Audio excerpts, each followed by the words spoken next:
Welcome to Born on the Bayou Sports, a Houston sports show made for Houstonians by Houstonians. Join Tim Costello and Scott Barzilla every week as they break down the latest in Houston Astros, Rockets, and Texans news. Tim's a former minor league broadcaster, and Scott has written 2 books on the Baseball Hall of Fame.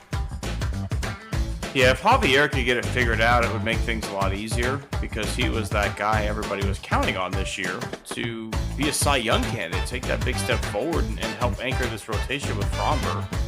Since he's come to Houston, you can look at the development of guys like Carlos Correa defensively, Jeremy Pena defensively. I mean, you can Alex Bregman's, certainly I think a better than average third baseman.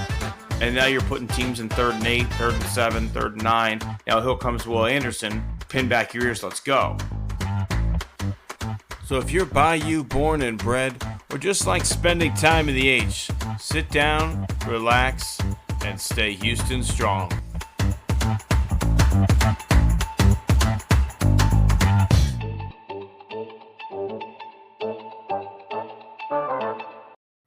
Well, welcome all my friends to the show that once again will be back talking a lot of Astros baseball as we hit the point of the year that is baseball centric. Tim Costello, Scott Barzilla coming on the 1s and 2s here on a fun and hot Wednesday night. We feel like we are in the midst of summer now, Scott. Absolutely. And, so you're not going to talk NFL schedule rollout? I mean, no. I hadn't, because we already, that's the most frustrating thing about that shit is like, you already know a good chunk of your opponents, right? Because division and where you finish in the schedule. Then you get the rest of your opponents like 3 months ago. So you know who you're playing. You just don't know when you're playing them. So then we're going to have a whole nother separate release party to celebrate the announcement of the dates at which you play the teams you already knew you were going to play and see if maybe you're going to have to travel to Europe one time. Yeah, absolutely. All right. So I've been hijacking the opening question, so I'm passing it to you this week. All right, Scott. You inspired this one. So really, it's a combination opening question. You asked when the Astros, big news, breaking news for everybody, Astros DFA Taylor Scott. We'll probably talk about that a little bit more later. You asked, something essentially, the Rockies should pick him up. And it got me thinking, if you're a player like Taylor Scott, and you're a fringe roster guy on a contending team, would you rather take the assignment and go to AAA in hopes that you get back up, knowing it's probably a pay cut, or would you rather continue to make major league money and waste away in Denver? I keep thinking of the immortal. You've watched Bull Durham, right? Mm-hmm. Remember when Bull Durham, when Kevin Costner's character, Crash Davis, walks into the A-ball office and he's asking, "What in the hell am I doing back in A-ball?" And then they sit there and says, they talk about how great this prospect is. And he says, "Well, where can I go?" Do you remember their response? You can go home. You can keep going to the ballpark and keep getting paid to do it. That's right. And so that's where I'm at, is that, I think he is one of those guys that as long as you can earn a big league paycheck, you do it. I think I probably have to agree with you. He got to the big leagues a little bit later in life, right, with his trip from South Africa. So it's not like he is a top prospect who had a high salary and high signing bonus at any point in his life. So, yeah, take the Benjamins while you can get them before you got to go back. Let's not forget, Australian money to American dollars, the exchange rate's not great right now. So you got to earn as many of those Benjamins as you can if you got to take it back home to Australia. Well, and not only that, but you got to think in terms of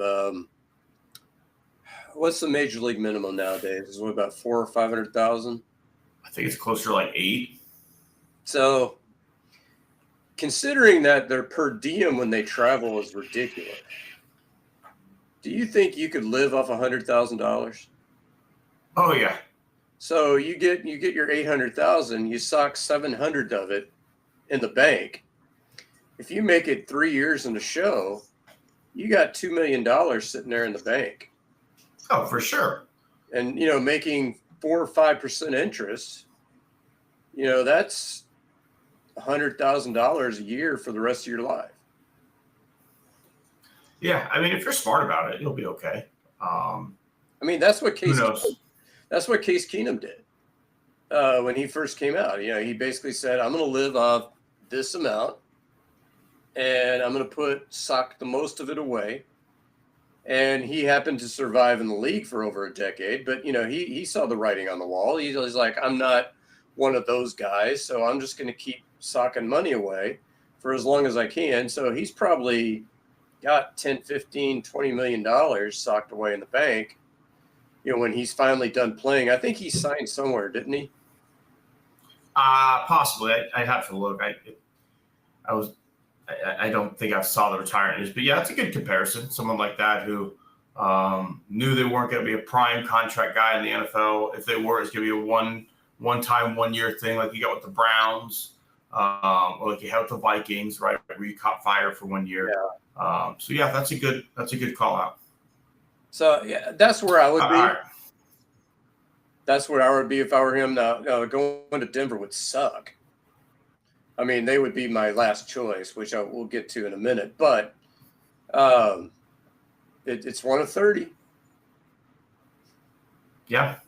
At the end of the day, you pitch well enough that, hey, maybe by the end of July, a contending team wants you again, right? And you're back in the baseball God's good graces playing anywhere but the possibly worst team in the history of professional baseball.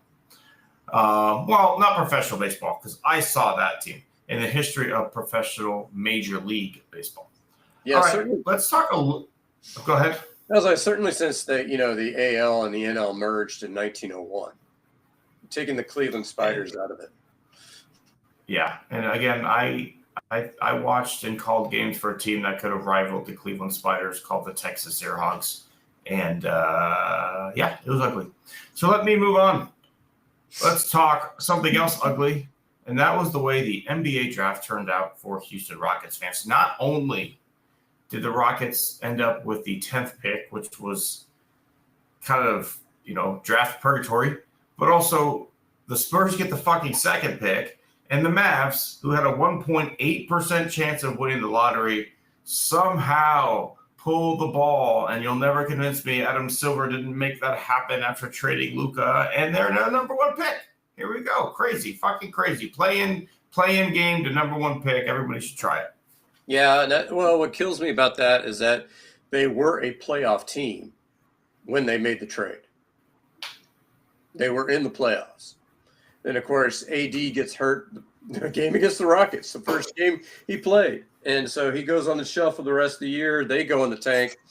The only question with that team is, didn't Kyrie, tear his Achilles or did he tear ACL? Achilles, yeah. It's Achilles. So he's not going to be back by the start of the NBA season, I wouldn't think.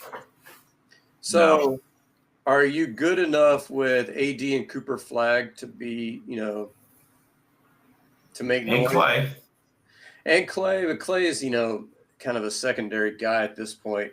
I mean, if you could hold on long enough to where Kyrie maybe comes back in the second half of the season. But, to me, the Spurs are the bigger one because, Wemby got hurt this year, or maybe sick, I guess, is more of the thrombosis, right? It was like a blood clot. So they make the trade for Fox. You get the number 2 overall pick. They had the reigning rookie of the year as well. That's a team that I think is actually going to be more dangerous than the Mavs. I'm intrigued. I'm not sure how deep this NBA draft is. I really haven't looked a ton at it, if I'm being honest with you. I watch UH Cougar basketball, and that's mostly it. So everyone knows Cooper Flag was going number 1. I saw the guy play 1 game, maybe 2 or 3 during the season. I can't remember. But mostly I saw him for 1 full game. And that's about it, right? I've got to see the combine. I've got to see how things shake out. I'm not sure how valuable that number 2 pick really is. Obviously, it's a value, right? But I don't know what are the prospects for this draft, truly, off the top of my head, besides Cooper Flag, right? Like, I think if I'm the Rockets, again, I'm going to bang the fucking drum really, really hard for a shooter, and there's just one coming out of UH, just ready to be drafted. Go ahead and get him. He's right there. Go get LJ Cryer. Like, guy can fucking shoot the basketball. You need a shooter. It's number 10 pick. Like, it's a crapshoot anyway. Go get what you need. Yeah, I don't know. After watching, the Final Four, I don't know how much I would bank on U of H shooters. Yeah, I'd say Emmanuel Sharp, who I love. I love Emmanuel Sharp. Sure, above 40% for the year. He's a baller. He did not bring it in the final moments of that game. But I will say that LJ Cryer was the best shooter in the Big 12. So, what are the odds of Houston actually keeping that pick, do you think? 5%. So I think pretty low. So, are you thinking that that's part of a blockbuster package, or do you think it's more like an incremental improvement package? I'd like to hope it's blockbuster. I really do. But my gut tells me it's going to be along the margins. It's going to be, a veteran, a guy who can bring some support, maybe a better version of Fred if you can't get that done. I mean, I don't know. I just don't think it's as much as I want to say, like, the trade I proposed last week with Bam Adebayo coming here and shipping Jalen Green out of town and kind of handing this thing over to Amen and saying, hey, you're the guy. I just don't see it happening. I've heard too much in the local news, Houston chatter, about how improved Jalen Green was throughout the season, his improved three-point shooting, and how continuity is so important. And seeing what the Thunder are doing right now, I just don't see how they break that up. Like, how long did SGA take to be the MVP of the league? That's what they're going to tell you. Well, what I was going to ask, though, is I liked your 3-team scenario, which, we were testing, and you talked about getting Bam and getting the Bucks to send Giannis to the Heat. So here would be my question. Looking at both rosters, is there a second player that intrigues you? I mean, I have to look how much like Tyler Harrow's making as a shooter and see if he's an option, but he's just such a liability defensively, and that's such a big part of like Ime to me reminds me so much of Kelvin Sampson, of like, you're going to get a physical 4 quarters of basketball, right? Like, we're going to beat on you, and that's just not who that guy is. So, I mean, if there's a shooter to be had, I want a shooter.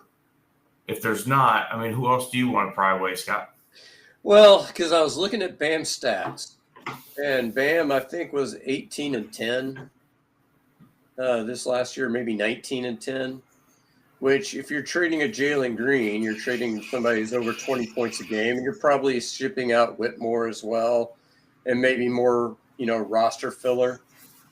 I'd like to have a second guy who could be an outside threat. And outside of Hero, I don't know who that is. But, the beauty of a 3-team trade is you can get a guy from Milwaukee, as, part of that 3-team package. Yeah, I think Kyle Kuzma's out there. Yeah, Kuzma would be that's an option. He's pretty high paid, though, man. Like, that guy makes a lot of fucking money.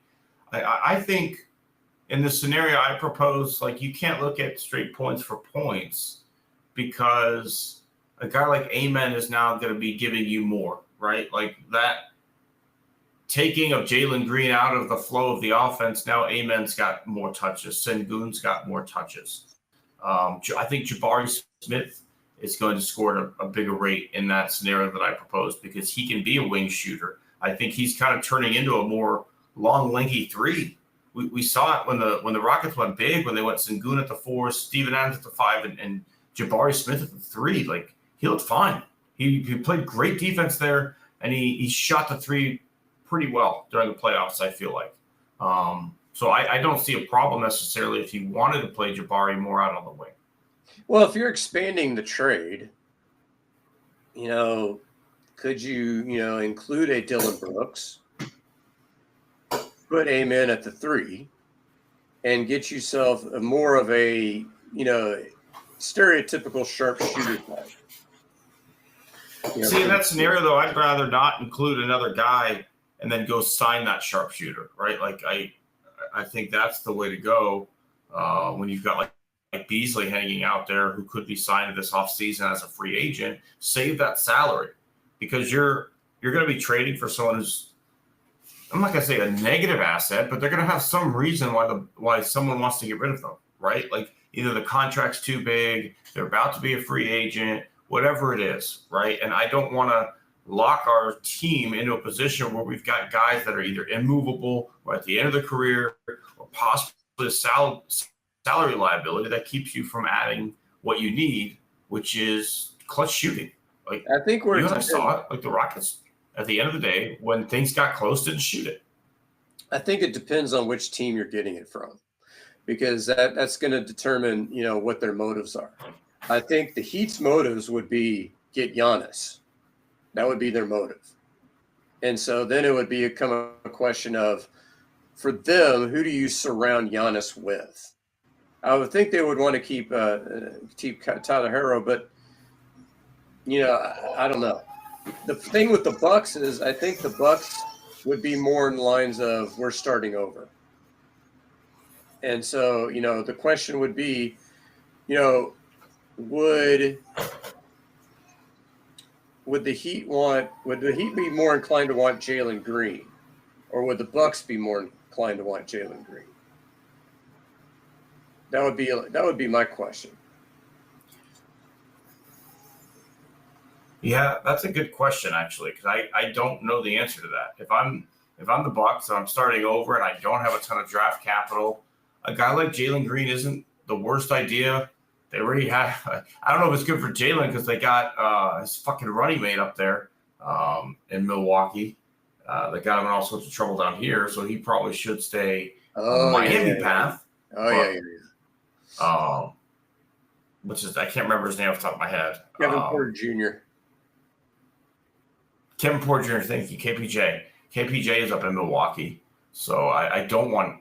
It's a guy who hopes the best for Jalen. Like I don't necessarily want him going in that situation, but if I'm Milwaukee, I'm just looking at collecting assets, right? Like I'm trying to find my path forward. Jalen Green's kind of a perfect tank. If you want to tank, Jalen Green and KPJ are pretty good tank commanders, and we've seen it. Well, but I was thinking from the Heat standpoint. We know that Jalen Green's not a number one, but if you send Giannis over there, he's at best a number 2 in that scenario. Maybe that fits for him.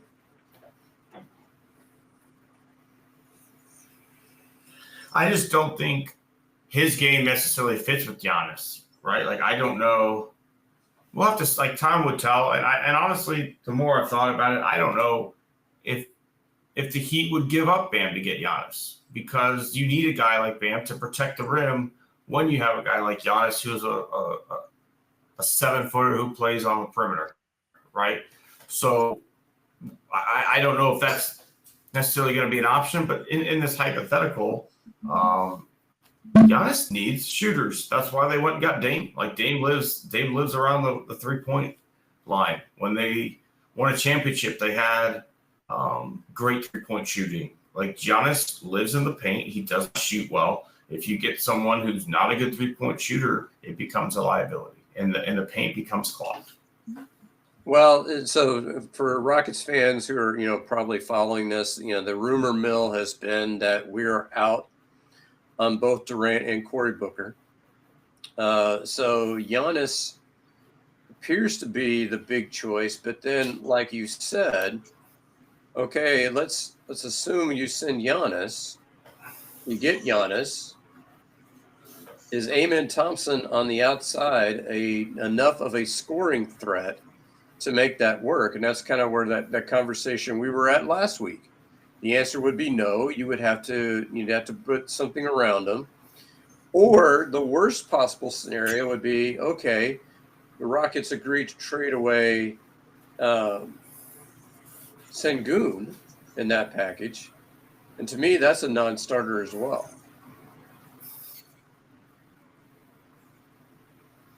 Yeah, I'm not trading Sengun. Like of everyone that's available to me, like Sengun and Amen are the guys that you can fuck off with. Like, is Sengun the best center in the league? No.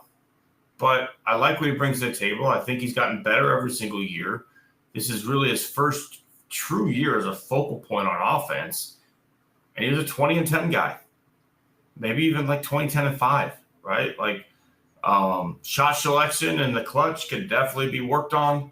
But at the end of the day, he's a positive player. He works hard. He grinds hard. And I like him. I don't want to give him up.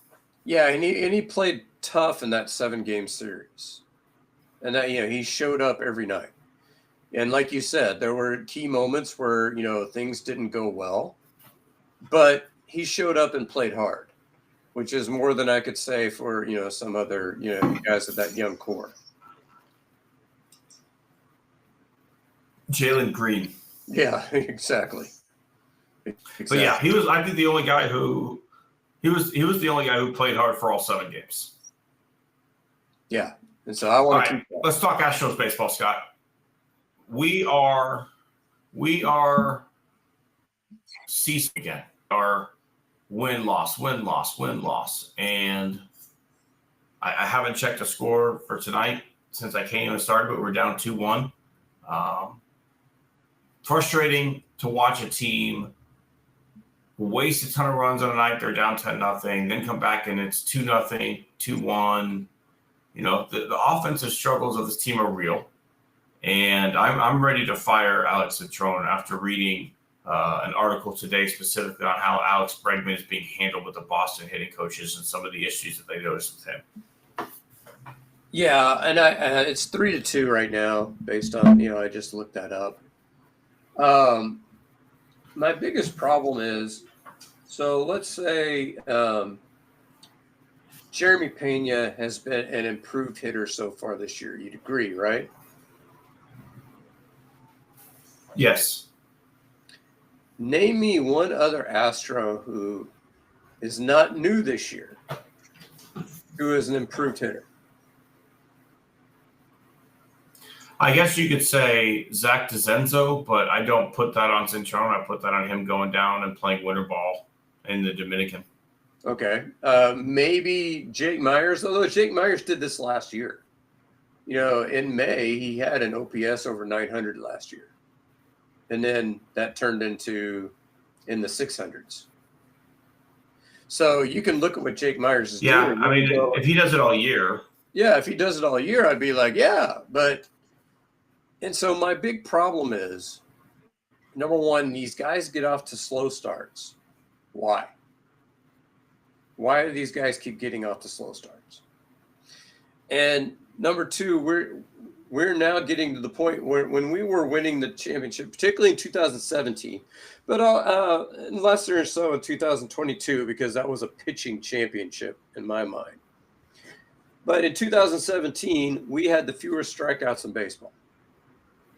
Can't say that now. So tell me what's happening. Yeah, I don't get it. It's a completely different change in philosophy at the plate from when we were at our best, right? Like, this is almost akin to like the 2015 team that didn't quite have enough, where they struck out a shit ton and they tried to hit a ton of home runs. It was like a 3 true outcome team. And, I don't understand the approach. Like, okay, we have to look at roster setup. I do understand that Christian Walker is not a high batting average guy. He's a 250 guy who hits for pop. Okay, I get it. I understand that Isaac Paredes is not a high batting average guy. He's probably having a career year to this point in batting average. But let's look at everybody else, right? Let's look at the regression of Jose Altuve from a guy who was an MVP in 2017 because he zeroed in on certain parts of the strike zone and only attacked there, to once again becoming the free swinging Jose Altuve who can't lay off the low and outside slider. Let's look at the struggles of Yordan Alvarez, right? A guy that everybody in the league would agree is a top 100 player, has unbelievable pop to all fields, the smoothest swing in the big league since Ken Griffey Jr., and the guy was hitting 230. Let's look at Yainer Diaz, who for 2 years we all raved was going to be the catcher of the future, who carried this team at points last year and came into the season absolutely atrociously and looked like he had absolutely no plan at the plate. Let's look at Mauricio Dubon, who literally is up there slapping away at things right now, just hoping to sneak one through the right side.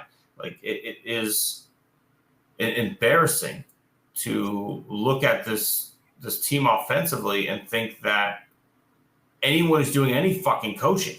Like there's no way you can tell me that Alex Centrone has a plan for these guys at the plate. You can't sell me that because there's no philosophy. There was no philosophy on this team offensively. It used to be, if they don't give you a pitch to hit, take the fucking free base because the next guy will get them. Because we had so much depth in this lineup, and everybody believed in the guy behind him that you didn't have to play hero baseball. Well, now here we are 5 years later, and we're trying to play hero ball. Everybody's trying to go fucking yard, and we're striking out at an unbelievable rate. We increased our team's walk percentage, but you signed 2 guys who walk. That's all that you did. You didn't walk more. The philosophy, you just signed 2 guys who tend to walk more than the fucking players that are already there. Congrats. Thank you. Like, what are we doing, man? Well, so here would be my question, and this is the problem I have. So you can look at particularly this bullpen, but you can look at the rotation.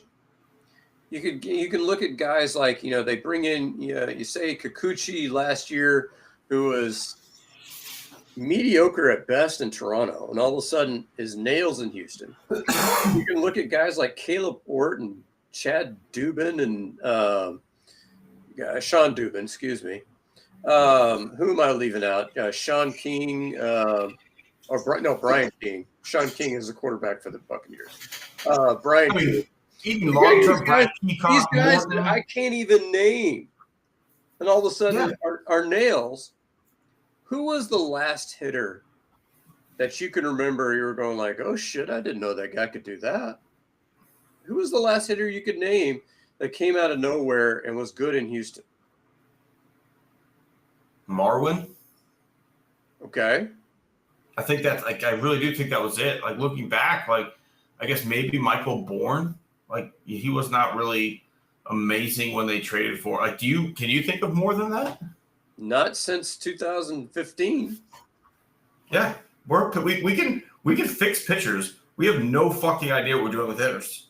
I mean, and so now somebody could come in who knows a lot more about baseball than we do, and could sit there and say that, hey, hitting is harder than pitching, and that may very well be. But I'm tired of watching guys leave town like Bregman, and all of a sudden he turns into 2018, 2019 Bregman. What the hell? Where was that the last 5 years? And how about this, Scott? How about a fucking manager who does something besides, and this isn't even just on Espada, it's on every single one of these guys for not accepting, for just accepting that Alex Bregman's a slow starter. He'll figure it out. Right? Like that's what we're fucking told at the podium by AJ Hinch, by Dusty Baker, last year by Joe Espada. Alex, this happens every year with Alex. He'll figure it out. Apparently it didn't have to happen. And apparently if you had any kind of fucking management, any kind of control of your hitting coaches, you can have guys who are like, we don't accept slow starts. We're going to put a plan together. You come out of the gate hot. Yeah, and obviously Kyle Tucker has cooled off. I don't know if you've seen that. I think his average is down to 260. He's still got an OPS above 900. Springer's starting off hot. Of course, he's been a few years since he's been in Houston. It floors me that you have these guys, leave Houston and all of a sudden, have success. Marwin's probably the only one, and I think there's probably if anybody who was benefiting from some trash cans, it was probably Marwin. But and that's fine. But I don't get it. I just and last year's offense, and I could sit there and I could buy into, hey, this is a good baseball team. 2022, we're winning the World Series. It wasn't because of our fucking offense. It was because we had the best fucking bullpen probably in baseball history, at least in October. 2023 is a good baseball team. Not a great one. I mean, we were one. That was a team that had to slug, though. 23 to me was a team that had to slug to win. Well, and we were one game from getting to the World Series. Okay, congratulations. Last year's team made it to the playoffs somehow. Certainly wasn't because of our hitting. So, I don't know how many years you have to sit there and go, well, the hitting was good enough to get us to October. Wasn't good, but it was good enough. I mean, the last time this team had a good hitting team was 2019. That was the last time. And if you look at the names on that 2019 lineup, it wasn't because the coaching was good, right? It's because you had Jose Altuve, George Springer, Alex Bregman, Kyle Tucker. Who wasn't really Kyle Tucker yet? That's fine. Carlos Correa. Jordan winning Rookie of the Year. Jordan winning Rookie of the Year. Yuli Gurriel, who had a very good year in 2019, if I remember correctly. You had, and Michael Brantley, I believe, was there in 2019. Michael Brantley was, and then you had, who was it? Was it Martin Maldonado catching by that point, or was it was that the year that they had? That was Chirinos, who had a great year. Yeah. So there you go. I mean, in the years that you had Brantley, you can almost assume he was the hitting coach, right? Like, I feel like Brantley and his dad probably did more coaching than any of the Astros hitting coaches did. Well, you looked at when Marwin actually had his best year, it was Jordan coaching him. It's frustrating. And not even that. Look at Dubon. Dubon was not a good hitter before he got to Houston. Okay, so maybe you want to claim Dubon as a guy who had a reformation project in Houston as a hitter. Who got Dubon to figure things out? Was it the Astros coaching staff? Nope. It was Jordan. So this team has always relied on each other, which is great, right? Like the clubhouse, I have no problem with the vibe that the Astros have in the clubhouse. I think they've got a great clubhouse, but they need help. They need good coaching, and you need a hitting coach. Or look at the Rangers. They have an offensive coordinator. Move on. Like, you've got two hitting coaches. Fucking do something. Fire one of them. I don't care. But what we're doing right now isn't working. And you just laid out, Scott, a history of 5+ years now of not so great offensive teams, right? Like, the World Series is one on the back of the pitching. We got to the playoff last year on the back of our pitching. It was Aaron Getty figuring it out. It was Hunter Brown being spectacular. It was Kikuchi coming and shoving, right? Like, all those things added up to the Astros getting to the playoffs. It wasn't like, hey, the bats finally woke up. Like, no. You had guys who got hot individually for periods of time and carried this team. Yiner carried the team for a little bit. Kyle Tucker carried the team for a little bit. Jordan got hot and carried the team. But at the end of the day, there were like 4 bats that you can count on last year on a day in and day out production basis. You could count on Jose Altuve. You could count on Yainer Diaz. You could count on Alex Bregman, and you can count on Kyle Tucker during the regular season. Outside of that, who were the guys in the starting lineup last year that you were like, okay, pencil this guy in for a 275 average and 25 homers? Because it wasn't there. Well, and you go back to what you teased at the beginning. You teased the seesaw. And we got to look at why there is a seesaw. So if you were looking because at... if we don't shove, we don't fucking win. Well, but let's look at it, right? So would you say, on balance, has Framber Valdez been what you had hoped he would be?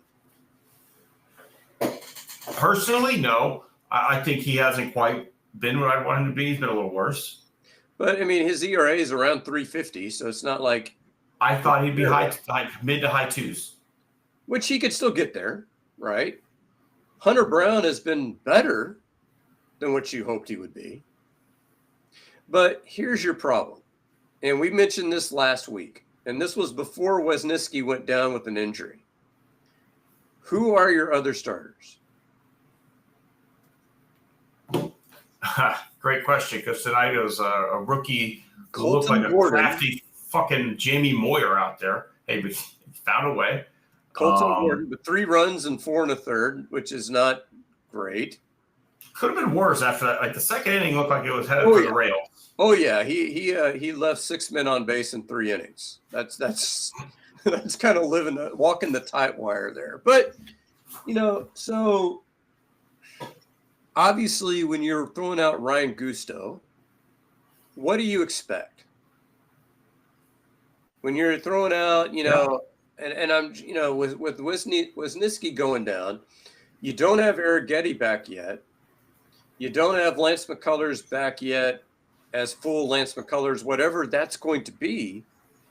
Your problem is that you're going to have to outslug some teams in order to win some of these games with some of your lesser pitchers. The days when you could throw out Charlie Morton as your 5th starter are over.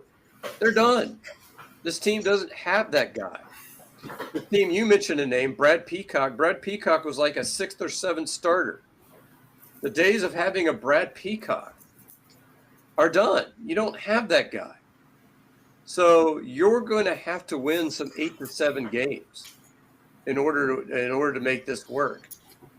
And do we have the offense to consistently put up that kind of run production? I don't know. I really don't, because we're not getting in coaching. I'd like to think if you put out your best 9 on a day in and day out basis, right? And to me, that is Jose Altuve playing second base, Zach DeZenzo in left field, Cam Smith in right field, right? That's my best 9. I'm not going to say we're a 7-8 run a game team, but I think that's the best offense that we have. And how often do you actually see that lineup, Scott? What would be our best offensive lineup? Well, you certainly don't see Altuve at second very often. That's for sure. I don't know why. I don't understand it. Well, and the thing is, what kills me is that he's -6 fielding out there in left field. Brendan Rodgers, when they signed him, I love this. Gold Glove second baseman. He won his Gold Glove because he legitimately had like 20 runs above average in one season. Every other season, he's been a negative impact fielder. So, we signed a Gold Glove fielder. I mean, it harkens back to the days. Remember when we signed Pedro Feliz? God, yes.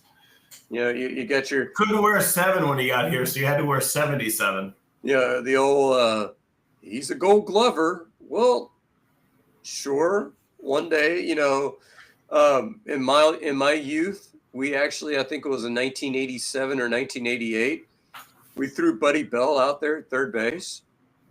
I mean, those were dark days, Tim. They were not good days. We had Vinny Castillo out there, man, in the hot corner at one point. But he was good in 2021. He was good for us. But when we had Buddy Bell, it was like, oh my gosh, he was hitting like 250 with like 4 home runs, and you're just like, oh God, wish we would have had him 2 years ago. We did. Well, 4 years ago then. Yeah. Yeah.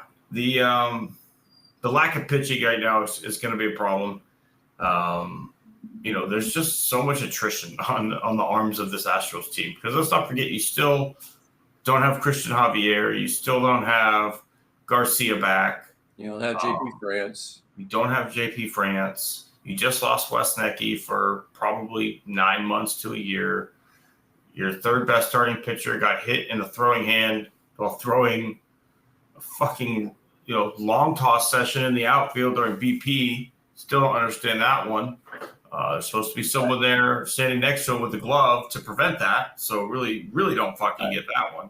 I know we're going to get to this later, so I'm going to dance around this as much as we possibly can, but we do have to bring it up. So Lance McCullers did have a we'll just say a rough outing last time. 7 runs in a third of an inning. So where are you on Lance? Like, do you think is this he's going to find himself eventually, maybe in a couple of weeks or a month, he'll finally start kind of easing into his role? Or, I mean, do you think we stick a fork in him? Where are you on Lance? I don't think you can afford to stick a fork in him just because of how dire the pitching situation is right now, right? Like, we kind of need Lance, whether you like it or not. If you want to be a team that makes the playoffs this year, I don't see a way that you can do that if Lance McCullers is not at least a 5-inning, 3-run-a-game guy, right? Like, to me, that is kind of a must. So I do think you got to keep running him out there, at least for now. You talked about the other day how, he's had 25 or 27 days compared to a normal spring training time. And so, maybe he's just not there yet, right? I get fans are frustrated that it's taken this long to get there. We can talk more about how they reacted with their frustrations, but I don't know. I hope we can just chalk it up to just a day where everything didn't click for him, and because the first time out wasn't terrible, it wasn't bad, it wasn't amazing, but like it wasn't that. So, what about you? Well, I think what people have to remember is there's a difference between just pure stuff and command of that stuff. The dude hadn't pitched in a major league game in over 900 days. So it's one thing to sit there and say, hey, can he touch 95 on the gun? Yeah, that's exciting when you can touch 95 on the gun. Does he know where in the hell it's going?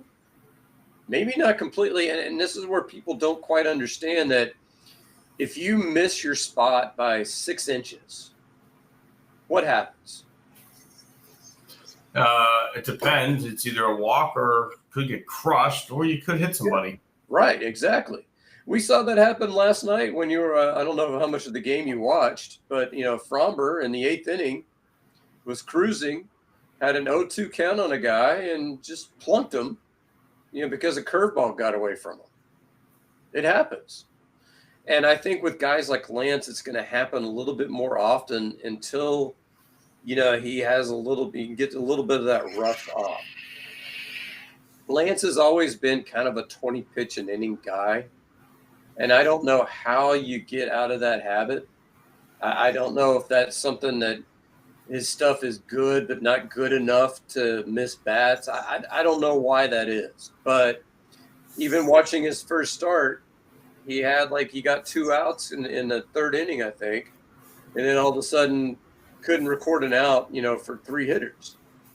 I don't know why.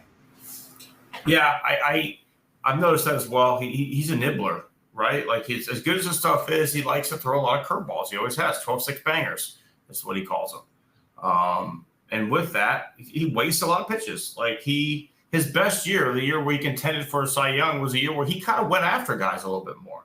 And he was a guy who wasn't that 20 pitch an inning guy for the first time in his career. And all of a sudden he's contending for the Cy Young and he's carrying this team. And then he fucking blows his arm out and everything that's happened since it's happened, right? So I don't know. Like, he's one of those guys that he throws a lot of curveballs. He buries a lot of them in the dirt. He goes after the swing and miss. And, he's got good enough stuff that he can bury you on the inside of the plate and just bust bats if he wanted to. But that's just never been his MO. No, and the thing is, what kills me about guys like him, and I think Brian Abreu is another guy that kind of reminds me of him, is that the number of what I would call non-competitive pitches that miss the strike zone by like 3 feet. And it's like, yeah, I get that you want to waste a pitch, but don't actually waste the pitch. Yeah. Get it, within a foot of the strike zone. Give a guy like an opportunity to think about swinging. Not only that, too, right? Like, I'm trying to get your eyes looking in a certain area, right? So if I'm going to waste a pitch, I'm going to waste a high fastball, I want you looking at my release point. I'm trying to get it to the camera. I want you looking at my release point where it's coming out high in the zone, right? Because that same release point for my breaking pitch that's coming out high in the zone is now diving. So what Lance does, he just truly is wasting a pitch as opposed to showing you something coming from similar release points to try and fool your eyes, right? Like that's a true waste of a pitch. Is I'm going to get you looking up here, and then I'm going to fucking bury one that comes out of the same arm slot. Yeah, exactly. All right, Scott, you want to give away some awards? We can. I think it's time. I think we got a lot of Astros baseball to discuss this summer. We've got a lot of we're the dog days, as they like to say. So I'm ready to make this world a better place and just give out some awards like the good people that we are, Scott. Let's give out the POW, right in the kisser awards. Scott, who do you have this week that you'd like to give one to? POW, right in the kisser. I can't name this person exactly. Tim brought up an excellent point that I can't really say that I want to, punch the president in the throat, because, that would kind of signal Secret Service, would be knocking on my door. And that's fine. So whoever is responsible for rolling this guy out there. So let's dust for Prince here the last few days. So number one, he is accepting a $400 million jet from Qatar, but it's okay. It's okay. It is not. It's not a bribe, because and I love the press secretary. She's going to be my number one throat punch, where it's like, well, but it's not a bribe because nothing was offered in return. Oh, yeah, sure. Yeah, I believe that. Now, my favorite part of the story is, I don't know, have you heard this story? That in the 40s, a Russian school gave the ambassador to Russia from the United States a wooden carved, of the, the American eagle that you see to put in. Oh, the one that they bugged?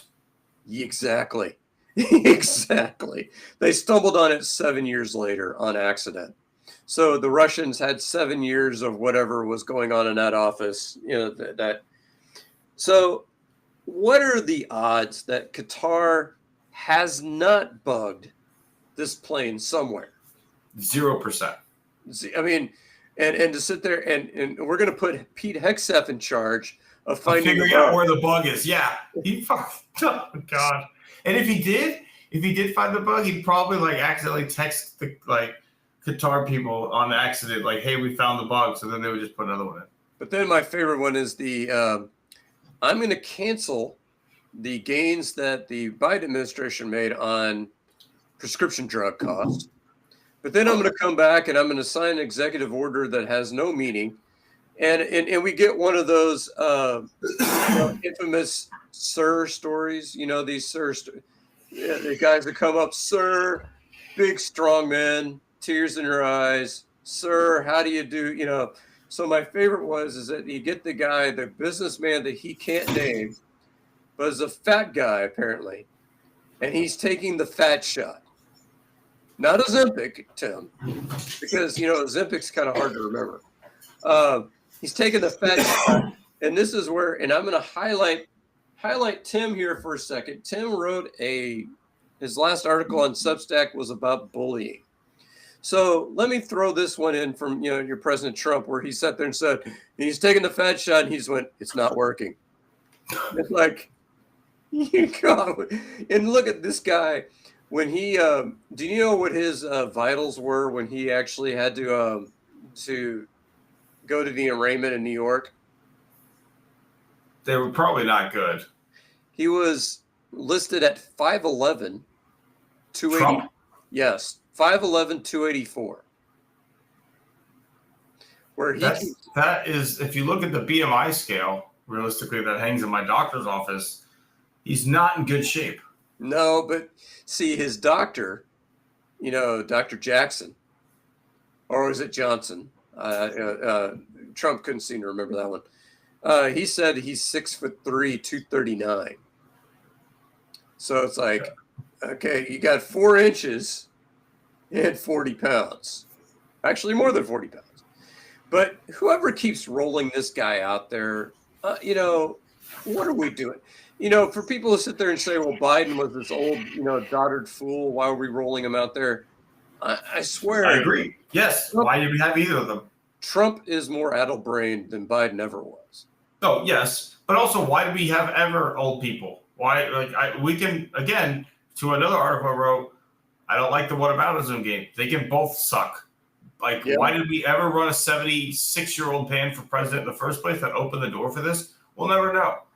I mean, we do know because they don't like Bernie. But, yeah, that's a good one. Whoever his handler is, just right in the face. I would like to punch Rick Santorum right in the kisser, Scott. He had the audacity to call the new pope a rhino because he has voted in Republican primaries, and the messages that he's now putting out on Twitter are not very conservative. The Pope isn't fucking prone to American politics, you piece of shit. These people think now, just because they got an American Pope, that this guy's going to stand up there and be like, Trump is right the whole time, guys. We're gonna change the basis of the Catholic Church to hate immigrants. We're no longer going to be in favor of compassion. This is the church of strict adherence to Donald Trump. No, fuck off. It's the Catholic Church. It's more right than I even want it to be, right? I feel like Jesus would come down and be like, hey, guys, you're doing some shit wrong.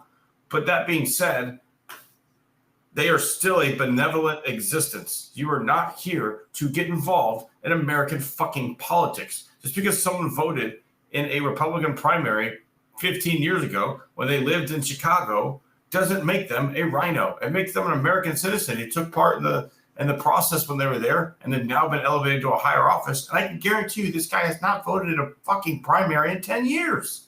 He's lived in the Vatican. What are the odds that he's going to vote in an American election ever again?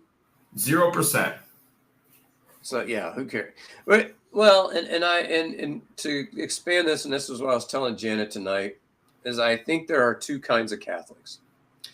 There are people who I would call the legalistic Catholics, and they're the ones who it's just so very important that you follow the rules. Do the rules make sense? Not always, but you got to follow the rules. So these are the folks that when a woman comes in and is contemplating getting an abortion, they're going to tell her, well, you shouldn't have gotten pregnant. Well, that's great, except I'm already pregnant. I need help. You shouldn't have gotten pregnant. That's great. But, what are you going to do? And then the other Catholics are the ones who are the social justice Catholics who are actually want to help people. And that's where Francis was. And thank goodness it looks like they've elected another social justice Catholic to be our Pope. And I'm thankful for that.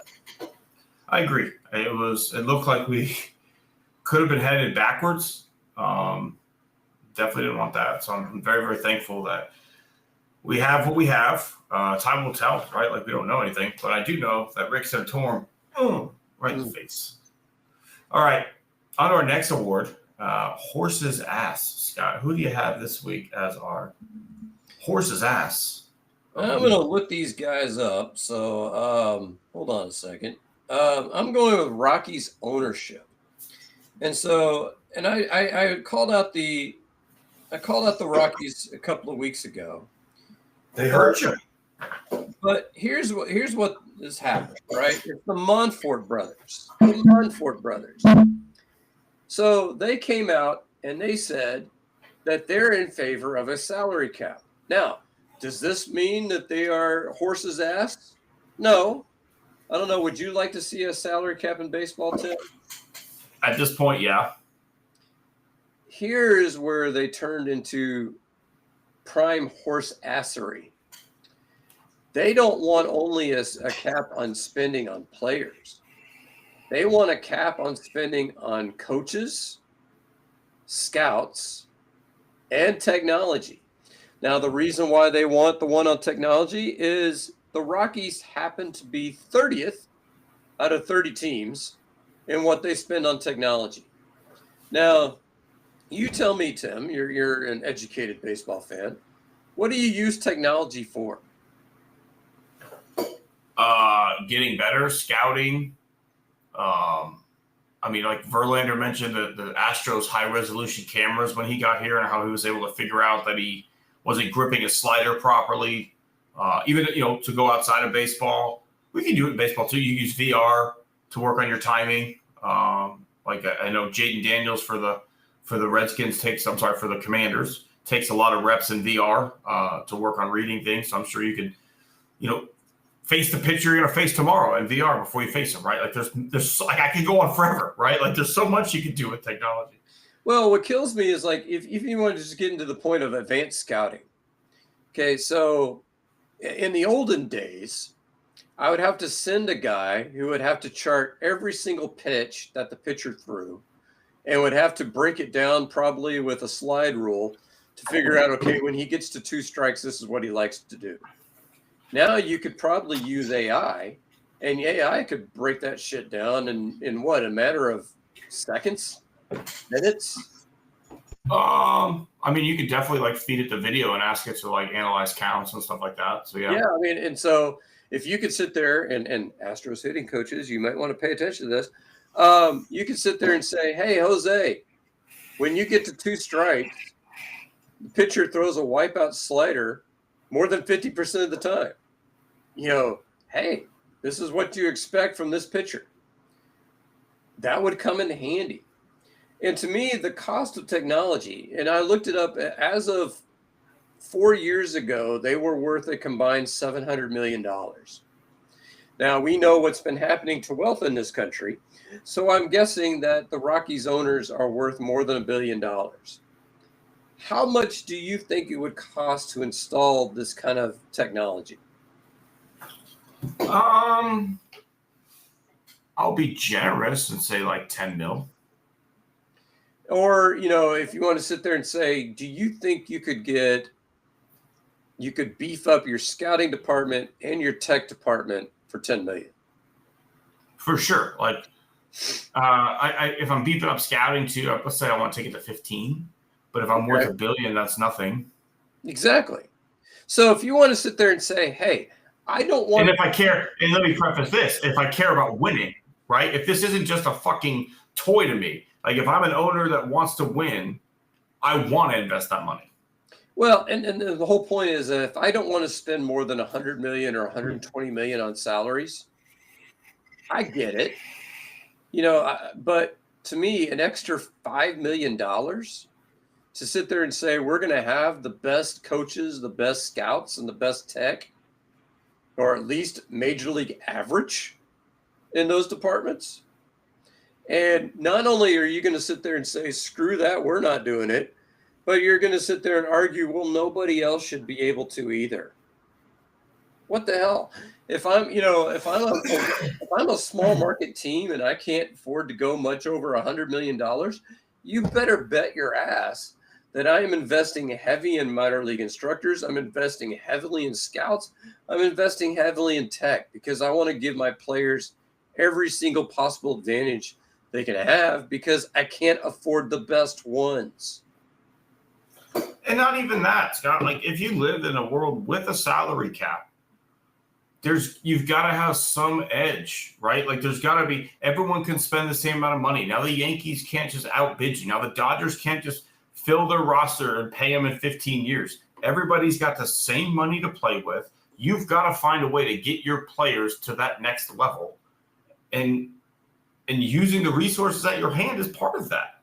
Like that's why the sign stealing scandal across Major League Baseball happened, because the technology was there and they didn't protect it, and everybody wanted that little fucking edge. It's why steroids happened. It's why fucking beanies happened in the 80s and the greenies and all the shit that they took, because they all wanted some sort of edge. And if you don't want that edge, you're not a fucking winner. Yeah, and so the Rockies coming into the night are 7-35. And so actually they're in the bottom of the 8th. They're losing to the Rangers 8-3. So it looks like they'll be 7-36. Your Astros, by the way, are up 4-3. Yeah, I put that in the chat. Your boy Dubon with the tying RBI double, and then Pena go ahead RBI single. I'll take it. But here's the thing, right? is it fun to beat up, when the A's were terrible, when the Angels have been terrible, is it fun to beat up on them for a while? But then it gets to the point where it's just not fun anymore. Because the thing is what I hate is when a team is so bad that when you go into their place and you don't walk out with a sweep, you feel bad. You feel like you've given a game back to the field. Can you imagine going to Denver, beating the Rockies 2 out of 3, and going like, "Oh shit, we let them win a game." Yeah, but that's how you would feel. I would feel the exact same. If we don't take 3 out of 3 from the Rockies, it's like, what the fuck are you doing? Exactly, which is what kills me. And the Rangers, happen to play the Rockies now, so they're getting healthy because they're going to manage to sweep them. I mean, it's bad for the competitive balance of the sport. I agree. I completely agree with you, Scott. Like you can't do that. You can't just be, we're going to agree to be shit and we're going to do nothing about it. And we want everybody else to be shitty too. Like, that's not how this works. Like, sell the team. You got a beautiful stadium. You are in a great part of the country. There's no reason this team shouldn't be successful. We've seen 2 World Series trips from this team in the past. It's capable. The fans want it. And you just don't fucking try. So I'm with you, lock, step, and barrel there. All right. Who do you got, Tim? I have the commissioner of the NBA, Adam Silver. You could not have made this situation more blatant if you tried, okay? Chris Paul was traded from New Orleans to LA for the Clippers that offseason. New Orleans are rewarded with the number 1 pick.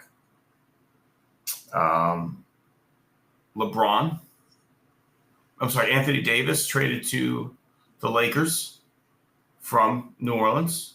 New Orleans is rewarded with the number 1 pick. Luka traded to the Lakers after not being shopped around, right? Let's remember that. Luka was not shopped around anywhere for a package that many people thought was way too low. Dallas is in the fucking play-in series, has a 1.8 chance of getting the pick, and gets the number 1 overall pick. And we as fans are just supposed to sit here and go, wow, fuck, the lottery's crazy, man. Anybody's ball can be. This is crazy. Everybody's got a chance. The fuck they do. The absolute fuck that they do. The pipeline of shipping stars to LA is so fucking frustrating. Like, who cares if the Lakers are good? Honestly, am I supposed to just believe that the NBA is better when the Lakers are good because everybody says that? Or am I allowed to believe that the NBA is great right now because you got a team like Minnesota and Ant-Man is fun to watch? Or you've got a team in Indiana and Halliburton's got fucking a giant set of clackers on that kid, right? Like, I don't care where the team is located. We don't live in a world necessarily, Scott, where the media market really matters for viewership anymore. Everything is streamed. Everything is available individually. I can watch my team anywhere in the world. So why does it really matter other than you want these guys in commercials and you want them to be marketable? And it's so dumb. It's so dumb to just be this blatant about it. Like, that's what makes me so frustrated. Like, you are unbelievably blatantly doing this and then acting like we're crazy for saying, like, hey, you clearly just rewarded them with the number 1 pick for trading Luka away. And gave Nico Harrison the General Manager of the Year award when the whole city wants to fucking string him up on a noose. And like, if there's not a single person in Dallas who could, like, be one-on-one in a dark alleyway. Oh, sorry, there's not a single Mavericks fan in Dallas, right? Because I don't care. But there's not a single person here who, like, you're in a dark alleyway with Nico Harrison and you wouldn't hit him in the face. Like, no Mavericks fan would be like, hey, man, I get it. You made the right move. No, they're all walking up to him. They're all punching him in the face, and they're all walking away because every Mavericks fan here is like trading that one for Luka. They all want Luka back. So you rewarded the GM with GM of the Year, and then you did he actually win GM of the Year? I thought I saw that, man. Maybe I'm wrong. That's But crazy. either way, Adam Silver, horse's ass. Well, and to punctuate your point, I'm a Rockets homer, and you could claim when they got Yao Ming that there was, maybe some. I'm wrong on the GM of the year. I'm sorry. I'm wrong. But you could claim that there was massaging of the ping pong balls then to give the Rockets the number 1 overall pick, because maybe they deemed Houston as a better destination for Yao Ming than any other team. You could claim Maybe. that. Maybe. I mean, we have a stronger Asian community than most other NBA cities. So, I don't know. The fact But that we didn't trade somebody away. We didn't have a handshake deal, right? Like, it wasn't blatant. I feel like this is blatant because there's proof. But when you send a star to LA, you're rewarded. Chris Paul gets shipped, they get Anthony Davis. Anthony Davis gets shipped, they get Zion. Luka gets shipped, you get Cooper Flag. Like, there's an immediate return on your investment. Yeah, I mean, I don't know. It's the lottery, the whole lottery system, and I see this in baseball as well, doesn't sit well with me. And I get the whole idea that you don't want teams to suck. Like, we don't want to give the Rockies the number 1 overall pick. But there gets to be a point where it gets to be ridiculous. Like when, God, who was it that, teams before have tanked for consecutive seasons and never, the Rockets 2 years in a row were the worst team in the NBA. Did we get the number 1 overall pick? No. And so, where would we be with Cade Cunningham over Jalen Green? Where would we be with Wemby over Amen and Cade Cunningham? Like, let's say that went your way. Yeah, exactly.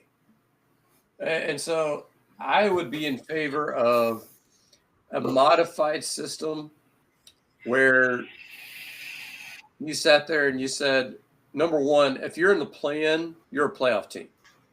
You shouldn't be getting ping pong balls.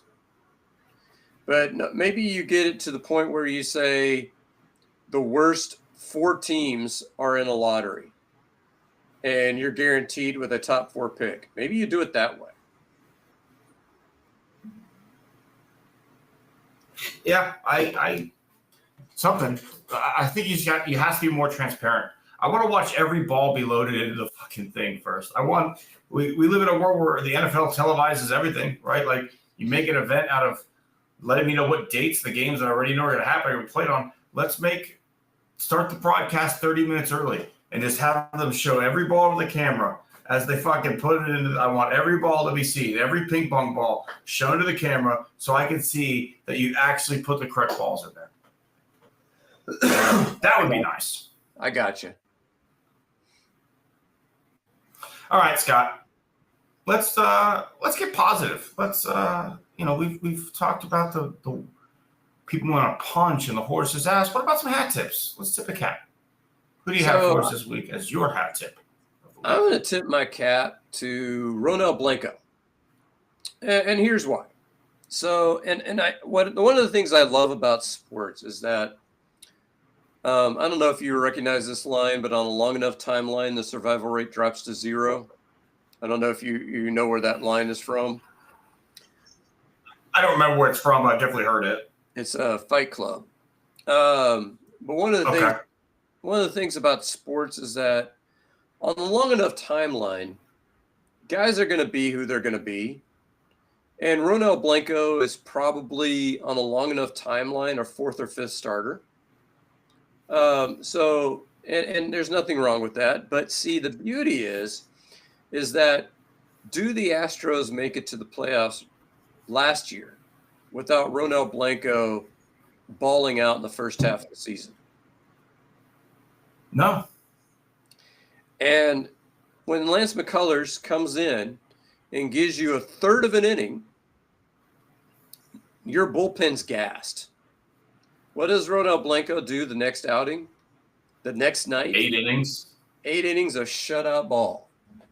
And so what I love is seeing guys come up huge when your team needs you. And he's going to have outings where he's going to go back and being the guy that gives up 3 runs in 5 innings. And that's, and that's fine. But to me, when you can step up in those key moments, like, last night, Paredes coming up in the 9th inning, hitting his first walk-off home run of his entire career. That's the moment to do it. The Astros just beat the Royals again.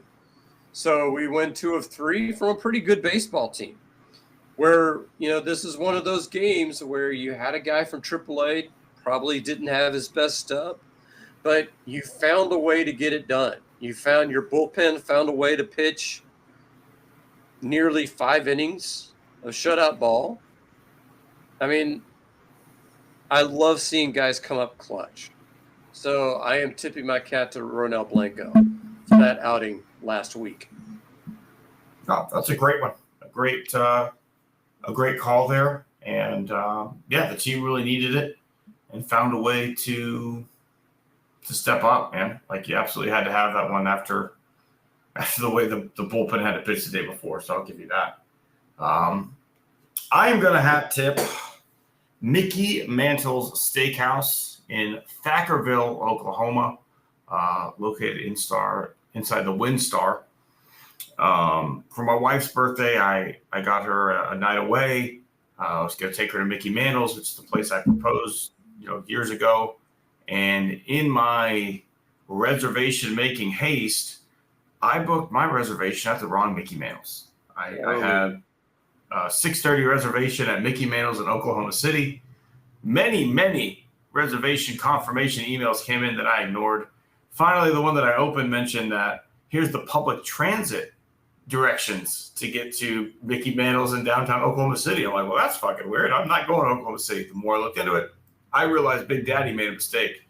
So luckily, the location was able to take care of us. They had a table put aside. They took great care of my wife and I. Probably my favorite steak of anyone that I've ever had. And some really cool baseball Mickey Mantle stuff, some memorabilia in that restaurant as well. So I'm going to tip my cap to Mickey Mantle Steakhouse for taking great care of my wife and I. And hey, we ended up making like $100 in the casino that night between her slot pulling ability and my grinding it out at the blackjack table. We came home plus like $97. That's not bad. Not bad. Yeah. We did probably spend that at the bar, though, if I'm being honest. No free drinks in Oklahoma. No, that's true. Good time was had by all, though, and a great chance to get away and realize, hey, we're still fun. It's the kids that's not. All right, Scott. This is our favorite one, the scumbag, the one that we've been waiting all week to talk about. Who do you have as your scumbag of the week? I'm going to keep it clean. I'm going to keep it within the sports world. And I'm going to go with the National Football League. And here's why. Why do we have to turn every little thing into a huge worldwide event? Now, we were joking at the beginning about the schedule unveiling. I haven't even looked at this Texans schedule yet. However, I will say, a peek behind the scenes, at Battle Red Blog, we were told, hey, if you hear any rumors, go ahead and publish it. I'm like, I'm not even paying attention. But that's not what makes the NFL a scumbag. So you tell me, Tim, what is Saturday for between September and January? College football. So here's what the NFL has done. The NFL has sat there and said that college football, they're about to expand the playoff. I don't know if you've heard this. They probably, there's a secondary scumbag in here somewhere, but they want to expand to 16 teams. I don't know if you've heard about this. I have. Where the Big Ten and the SEC get an automatic 4 teams in the dance. That to me is scumbaggy. But in order to get this through, in order to not play college football into February, they've had to take some of those December weekends. Now, the NFL traditionally has taken the last couple of weeks and they put games on Saturday. Could they sit there and acquiesce to college football and say, we're going to not do that so that college football could have their moment, being that college football is basically a de facto minor league for the NFL? They could do that, but are they going to do that? Oh, fuck no. We're not doing that shit. In fact, they are probably going to make the NCAA make a difficult decision to bump the Army-Navy game out from this weekend where it was by itself. And I know Army and Navy is not, big-time college football. However, it's kind of an important annual event that we can celebrate as a country of, hey, here's some guys that are going to end up serving our country. Let's get the spotlight on them and let them show off their wares. But because of what the NFL has done, saying that Saturday's ours, Friday too, bitches, and we got Thursday. I mean, how soon are we going to have Wednesday night football? I mean, guys, you don't have to have 100% of the football landscape from August until February. You can throw college football and high school football a bone and give them Friday and Saturday. How about we do that? Yeah, it's ridiculous, man. They act like they have a monopoly on the game, and I agree with you. Army Navy is a special thing. They should leave that alone. All right, this one's gonna kind of be tough to talk about, Scott. I think you know where I'm going with this. After Lance McCullers' outing, a certain group of fans or selection of fans or even just a single fan decided to make threats against Lance and his family. And I don't know if scumbag is even a strong enough word for this guy, this person, these people who would do something like that. We're both giant Astros fans. I don't know if I've ever met a person who cares more about what happens to the Astros on a day-to-day basis than myself. I don't know. Like, I truly let it affect my personality. I let it affect my day-to-day life. If they lose, I'm in a bad mood. Like, it is what it is. That's who I am. It's how I've always been. I would never think about doing that. And I would never think of crossing that line. I've interacted with Lance McCullers. 3 or 4 years ago, there's a family whose father was coming home from military service and wanted to surprise their daughter. And I was able to get in contact with Lance through social media. And he and I arranged for Lance to surprise this girl and bring her dad out at like the postseason tailgate area on the stage and surprise him. And that's the Lance McCullers I know, right? And that's one of the reasons I will always root for Lance McCullers is because I know the type of person that he is. And no one wants to win. No one wants to be successful more than Lance, but also that's a guy who gives back to the community. He loves being a part of Houston. He loves the city of Houston. He gives back to the animals, to the people, to everybody. And to know that somebody out there would do that, to threaten him, to threaten his family, his fucking children, it's awful. It's disgusting. It's criminal. And I hope to God that they're prosecuted to the full extent of the law. But I don't know what the problem is with sports fans in general, Scott. It's happened in Houston before where people showed up on Matt Schaub's fucking front lawn when he had the pick six issue. Like, they did it in a quote positive way when they showed up on JJ's front lawn because they loved him so much. Like, there's boundaries. These are people. These are human beings. They just play a game really, really well. I wouldn't want someone on my front lawn, regardless of what I've done. Like, I don't care who you are. You don't get to just show up on my front lawn. You don't get to just, if you don't like my Substack, you don't get to threaten my life and my family, right? Like, there's a line. If you don't like what I do, that's great. Don't watch the game. Turn it off. Get frustrated. Go fucking punch a hole in your wall if that's what you have to do. But to cross a line like that and to threaten Lance and his family, again, scumbag's not a fucking piece of shit is really the word that describes that. So I've got a few things on that. So I don't know if you've seen the picture that's my, basically my cover picture on Facebook. I have, yeah. But it's a picture of me with my daughter Ann back when she was probably 6 or 7 years old. And that picture is with Lance McCullers and Luis Valbuena. Now, would you like to remind the audience what's happened with Luis Valbuena? Luis Valbuena tragically died in a car accident, but great memories in that Astros uniform, man. But see, and that's the thing, is that these guys are human beings. So let's say that Lance McCullers, you mentioned all the great things that he does. Let's say he's a scumbag. Let's say he himself is a scumbag. His family is still off limits. Still off limits. Anybody that thinks I'm a scumbag, they can think I'm a scumbag. My family's off limits. You don't get to harass my family. And the situation this reminds me of, I don't know if you remember the story. I can't remember whether it's Auburn or Alabama that had that famous tree that had been on campus for like 150 years. I think the Auburn fan killed the Alabama tree. Yeah, that's what it was. Called into a call-in show to brag about it. And you know, whoever this scumbag is, he's bragging to his friends going like, well, I threatened to kill Lance McCullers and his family. Like, you know, who thinks that this is right in any sense? And this is Lance McCullers. You know, he could be Lance Johnson, a random scrub that came up. Let's not even mention the fact that he was integral in this team winning in 2017. He was integral in this team winning in 2022. He was integral in them getting to the World Series in 2021. Let's forget about all that.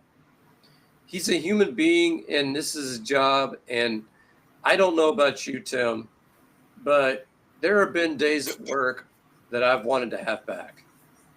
There are days at work when things have not gone my way, and I'm like, can I just hit the reset button and start this day over?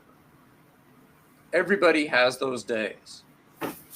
And on my worst day, that's not the time for somebody to sit there and say, whoa, I'm going to kill you. I mean, what are we doing?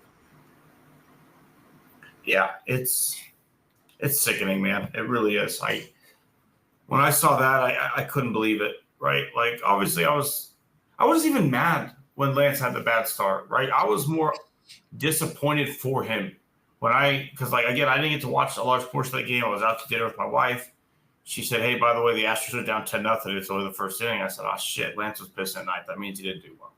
That was my initial thought. It wasn't like, fuck, we're losing. It was, shit, that means Lance didn't have it tonight. And because I want him to succeed.